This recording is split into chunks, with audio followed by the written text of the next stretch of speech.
So parallel যদি তুমি বের করতে চাও প্যারালাল রেজিস্ট্যান্স, তাহলে সূত্র হচ্ছে 1/Rp সমান 1/R1 plus 1/R2 plus 1/R3 plus dot dot dot যা আছে, মানে এটা হচ্ছে সূত্র ফর প্যারালাল।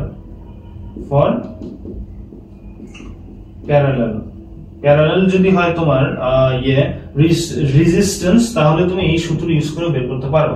তো চলো আমরা এটা বের করি।